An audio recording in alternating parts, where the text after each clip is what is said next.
Գին կա, թե ինչ արժեհեց է, օրինակ մի քանի օր առաջ վարչապետ Նիկոլ Փաշինյանն ասում էր, դե գին կասենք, կմտածենք, եթե օրինակ թանկ լինի, արդեն կփորձենք ինչ-որ մասնավոր ընկերություն գտնել։ Ես զարմանում եմ, որ դուք այդ հայտարարություններին հետևում եք, որ մի հայտարարությունն է եղել ճիշտ։ Պարզ նույն ձեր կողմից նշված անձնավորությունը շատ լավ գիտի, մոտարկված արժեք է, այսպես ասած շուկայական, շատ լավ գիտի, որ պետությունը չի կարողանալու դա ձեռք բերել, այսինքն ներգրավելով հարյուրավոր միլիոն դոլար, այսպես արտաքին պարտք ևս,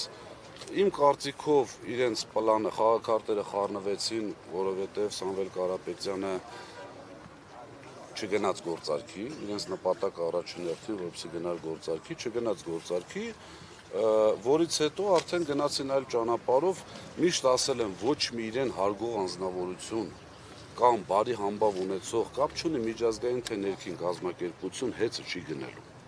Այստեղ կա այսպես բարոյական կոդեքս, չի լինի միլիարդատեր մարդու ձեռքից խլածը մեկ այլ ինչ-որ կազմակերպություն, որը տիրապետում է ֆինանսական ռեսուրսների, չի գա վերցնի, այստեղ արդեն իմ ասածն է, որ ուժերին է կամ որ երկրներին ձեռք տալիս սա ձեռք բերել։